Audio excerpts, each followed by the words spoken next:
안녕하세요. 오늘은 프란치스코 교황의 선종을 계기로 해서 그분이 마지막 미사 때 남기신 마지막 강론 내용이 있습니다. 예수는 어디에 있는가, 이런 내용인데 부활신앙의 핵심 메시지를 간명하고도 간결하게 전달하신 것이라고 생각이 돼서 여러분들과 함께 이 시간에 짧게나마 살펴보도록 하겠습니다.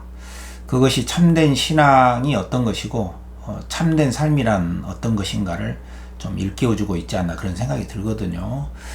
카톨릭에서는 교황의 죽음을 선종이라는 말을 씁니다. 착할 선, 선할 선, 마지막 종에서 선하고 복된 죽음이다.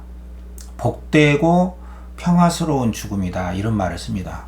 개신교에서는 소천, 불을 쏘해서 하늘에서 불렀다, 소천 받았다라는 말을 쓰는 게 더 옳겠죠.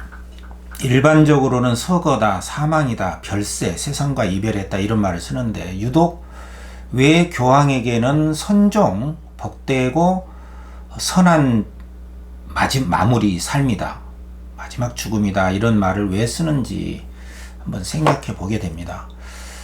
프란치스코 교황은 항상 낮은 자들, 가난하고 어려운 존재들에게 따뜻한 눈길을 보냈던, 가난하고 소외된 자들을 위한 교회의 역할을 하시고자 했기 때문에 지금도 수십만 명의 애도객들이 몰려들고 그것을 본받고자 하는 게 아닌가, 그것이 또 예수의 부활신앙의 핵심이 아닌가, 이런 생각이 듭니다. 이번 시간에 그분이 마지막으로 강론하셨던 그 원고 내용을 고스란히 한번 우리가 읽어보면서 그 육성을 한번 생생하게 느껴보는 것도 좋은 기회가 아닌가 생각이 듭니다. 글이 길지 않기 때문에 여러분과 함께 화면을 보면서 한번 읽어보시겠습니다. 그리고 그 내용을 4가지 정도로 제가 정리를 했는데, 그것은 그 핵심 내용은 예수의 현존이라는 문제를 우리가 떠날 수는 없다고 생각을 하거든요. 예수가 부활했다, 살아계신 하나님이라는 그 말씀의 핵심은 무엇일까?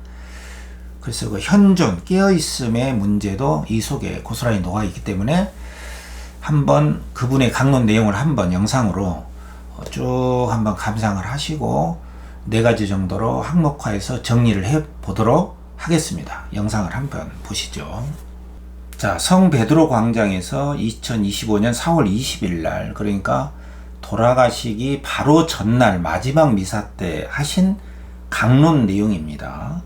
마리아 막달레나는 무덤에 돌이 치워진 것을 보고 베드로와 요한에게 달려가 알렸습니다. 깜짝 놀란 두 제자도 길을 나서는데 복음서에 따르면 두 사람이 함께 달렸다고 기록되어 있습니다. 부활의 이야기에서 등장하는 주요 인물들은 모두 달리고 있습니다. 한편으로는 그들이 달린 이유가 주님의 시신이 사라졌다는 걱정에서 비롯된 것일 수도 있겠지만, 다른 한편으로는 마리아 막달레나 베드로, 요한의 서두름은 마음의 갈망, 곧 예수님을 찾고자 하는 내면의 태도를 드러냅니다. 주님께서는 죽은 이들 가운데 부활하셨고 더 이상 무덤에 계시지 않기 때문에 우리는 그분을 다른 곳에서 찾아야 합니다.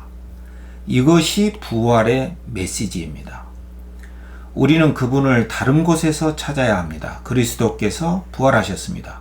그분은 살아계십니다. 더 이상 죽음의 포로가 아니시며 수위에 감싸여 계시지도 않습니다. 그러므로 우리는 그분을 단지 옛 이야기 속의 인물로, 고대의 영웅으로, 박물관 속 조각상으로 가두어 둘 수 없습니다. 오히려 우리는 그분을 찾아야 합니다. 그렇기에 우리는 가만히 머물러 있을 수 없습니다. 행동해야 합니다. 일어나서 그분을 찾아야 합니다. 삶 속에서, 우리 이웃의 얼굴 속에서, 일상의 일 속에서, 무덤이 아닌 모든 곳에서 그분을 찾아야 합니다. 우리는 쉬지 않고 그분을 찾아야 합니다. 왜냐하면 그분께서 부활하셨기에 이제 어디에나 현존하시며 우리 가운데 거하시고 우리가 만나는 형제 자매들과의 길 위에서, 일상의 평범하고도 뜻밖의 순간들 속에서 당신 자신을 감추시기도 하고 드러내시기도 하시기 때문입니다. 그분은 살아계시며 항상 우리와 함께 계십니다. 고통받는 이들의 눈물을 통해 함께 하시고 우리 각자가 행하는 작은 사랑의 실천을 통해 삶을 아름답게 하십니다. 이러한 이유로 부활 신앙은 안락한 종교적 위안에 머무르지 않습니다. 오히려 부활은 우리를 행동하게 합니다. 막달레나와 제자들처럼 달려가시도록 우리를 재촉합니다. 그 너머를 볼 수 있는 눈을 가지도록 우리를 초대합니다. 살아계신 예수님, 오늘 또 우리에게 말씀하시고 우리보다 앞서 가시며 우리를 놀라게 하시는 하느님을 바라보도록 말입니다. 마리아 막달레나처럼 우리는 매일 주님을 잃는 듯한 경험을 할 수도 있지만 매일 다시 그분을 찾아 달려갈 수도 있습니다. 그분께서는 반드시 당신을 찾는 이들에게 당신을 발견하게 해 주실 것이며 당신 부활의 빛으로 우리를 가득 채워 주실 것입니다. 형제 자매 여러분, 이것이 우리 삶의 가장 큰 희망입니다. 우리는 이 가난하고 연약하고 상처 입은 삶을 그리스도께 의지하여 살아갈 수 있습니다. 그분께서 죽음을 이기셨고 우리의 어둠을 이기시며 세상의 그늘까지도 이기셔서 기쁨 가운데 당신과 함께 영원히 살게 하시기 때문입니다. 이것이 사도 바오로가 말한 우리의 목표입니다. 뒤의 것은 잊어버리고 앞의 것을 향해 달려 나아가는 것이지요. 마리아 막달레나, 베드로, 요한처럼 우리도 부활하신 그리스도를 향해 달려갑시다. 희년은 우리 안에 희망의 선물을 새롭게 하라고 초대합니다. 우리의 고통과 근심을 희망 안에 맡기고 길에서 만나는 이들과 희망을 나누며 우리 삶의 미래와 인류 가족의 운명을 희망 안에 맡기라고 말입니다. 그러므로 우리는 이 세상에 덧없는 것들에 만족해서는 안 되고 슬픔에 굴복해서도 안 됩니다. 우리는 기쁨으로 달려가야 합니다. 우리는 기쁨으로 달려야 합니다. 예수님을 향해 달려갑시다. 그분의 친구가 되는 그 무엇과도 바꿀 수 없는 은총을 다시 발견합시다. 그분의 생명과 진리의 말씀이 우리 삶을 비추게 합시다. 위대한 신학자 앙리 드 디박이 말했듯이 그리스도를 이해하기 위해서는 이거 하나만으로 충분하다. 그리스도교는 곧 그리스도다. 아니, 진정으로 이것 말고는 아무것도 없다. 그리스도 안에서 우리는 모든 것을 가진다. 그리고 부활하신 그리스도이신 이 모든 것이 우리 삶을 희망으로 열어줍니다. 그분은 살아계시며 오늘도 우리 삶을 새롭게 하시기를 원하십니다. 죄와 죽음을 이기신 주님께 우리는 이렇게 기도합니다. 주님, 이 축일에 저희도 새로워질 수 있는 은총을 청합니다. 이 영원한 새로움의 체험에 이르게 해 주십시오. 습관의 슬픈 먼지와 피로 무관심해서 저희를 정화하시고 매일 아침 놀라움으로 눈뜨게 하소서. 이 아침만의 새로운 빛깔을 볼 수 있도록 말입니다. 모든 것이 새롭습니다. 주님, 아무것도 예전과 같지 않으며 아무것도 낡은 것이 없습니다. 자매 형제 여러분, 부활 신앙의 경이로움 안에서 평화와 해방에 대한 모든 기대를 마음에 품고 우리는 고백할 수 있습니다. 주님과 함께라면 모든 것이 새로워집니다. 주님과 함께라면 모든 것이 다시 시작됩니다. 자, 이렇게 끝나는 것이 프란치스코 교황이 남기신 마지막 미사 때 그 마지막 강론 내용인데요. 이 내용을 제가 다시 4가지로 압축을 해서 정리를 해봤습니다. 함께 살펴보도록 하겠습니다. 첫째는 예수는 무덤에 없다는 것입니다. 부활신앙의 핵심 메시지 중에 첫 번째죠. 이것은 우리의 신앙이나 우리의 삶 자체가 어떤 관념이나 형식에서 훨훨 벗어나고 일어나라는 것입니다. 단순히 종교적 위안을 얻거나 자신을 꾸미고 내세우고 위장하는 데 헛되이 시간을 보내지 말라는 것이죠. 일찍이 오강남 교수가 2001년도에 예수는 없다라는 책을 썼거든요. 지나치게 근본주의적이고 배타적인 예수 그리스도 신앙으로 맹목적으로 믿지 말아라. 참된 부활의 신앙이 아니다. 이것을 선언을 했는데 교황 프란치스코께서는 선종 전에 예수는 무덤에 없다는 말을 다시 한번 하게 된 것이죠. 오늘 다시금 예수는 어디에 있는가를 새롭게 일깨워 주었다고 볼 수가 있습니다. 둘째로 예수는 현존한다는 것입니다. 무덤이 없으니까 그대로 끝난 게 아니라 지금도 현존한다는 것입니다. 현존이라는 말은 지금 여기 살아있음이고 현 존재 앞에 실제로 생생하게 살아서 존재하고 있음을 경험하는 것입니다. 살아있다는 것보다도 중요한 것은 경험하는 것이에요. 그래서 살아있는 예수 그리스도란 무엇을 의미하는가? 또 역사하시는 하나님이란 무엇을 말하는가? 이 점에 대해서도 우리가 다시 한번 생각해 볼 수 있어야 할 것 같습니다. 예수는 부활해서 무덤이 없으니 과연 어디에 있나를 찾아서 몸소 경험해야 한다는 것이죠. 예수가 하나님의 뜻을 그대로 실현했듯이 지금도 우리 안에서 일하시는 하나님을 우리들 스스로가 우리 안에서 경험하고 느껴야 한다는 것이죠. 참된 신앙이란 관념과 어떤 허상에서 벗어나 실천행을 하라는 것입니다. 예수의 사랑을 내 안에서 찾아 실천하는 데 시간을 쓰고 삶을 살아내야 한다는 것이죠.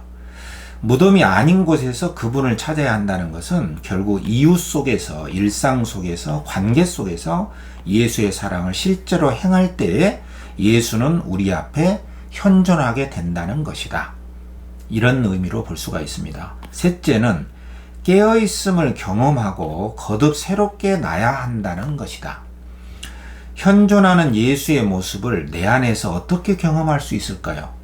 내 의식에 깨어있음으로 인해 지금 여기에서 예수의 사랑을 실천하는 것이다.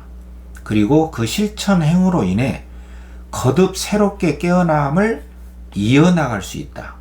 이것이 부활의 핵심 메시지로 볼 수가 있습니다. 실천이 아니면 안 된다는 뜻이죠. 복음의 진리가 있다면 그것은 내 삶 속에서 어떻게 적용하고 내 안에서 깊숙이 뿌리 내리는가를 성찰하고 실행하는 것이 곧 진리라는 것이죠. 따라서 진리는 고정된 실체로서의 명사가 아니고 생생한 동사가 될 수밖에 없다. 이렇게 볼 수가 있겠죠. 넷째, 마지막이죠. 믿음보다 더 중요한 것이 바로 사랑과 친절함이라는 것이다. 흔히 우리가 믿음이 좋아야 천국 간다. 믿음이 좋다. 이런 말을 합니다. 그래서 믿음으로 주님을 섬긴다고 또 말을 합니다. 그러나 실천행위 없는 믿음이야말로 가장 위험한 것이죠. 프란치스코 교황은 오직 믿음, 오직 예수, 개신교처럼 단순히 그렇게 믿기를 외치기보다는 따뜻한 시선으로 사랑과 친절함을 보이는 것이 훨씬 더 근원적이고 중요하다는 것임을 강조했습니다. 내 안에 관념적으로 견고해진 믿음으로 무장하기보다는 더 낮은 자세로 가난하고 소외된 사람들을 위한 배려와 친절함을 보이는 것이 훨씬 더 가치롭다는 것이다. 낮은 자세로 넓고 깊어질 수 없다면 내 자신이 나 자신에게도 친절할 수 없을 뿐더러 나 자신조차도 사랑할 수 없다는 것이다. 우리에게 필요한 믿음은 무엇일까? 주님은 우리 안에 잠재된 우리 안의 사랑과 친절함의 이 본성을 꺼내서 실천하는 것을 통해서만이 우리와 함께 하시고 주님이 우리를 통해 부활하시죠. 주님이 이러한 믿음이 가장 중요하다는 것이다. 의식의 깨어남이란 바로 이것을 경험하는 것이다. 자, 여기까지 해서 프란치스코 교황께서 선종하시기 직전에 마지막으로 남기신 부활의 핵심 메시지, 그 강론 내용을 함께 읽어보고 4가지 정도로 항목화해서 함께 살펴봤습니다. 오늘날 살아있는 우리들 가슴 속에도 교황께서 남기신 그 메시지가 새롭게 부활되고 우리의 삶을 새롭게 가꿔내고 새롭게 깨어나게 하는데 작은 보탬이 됐으면 좋겠습니다.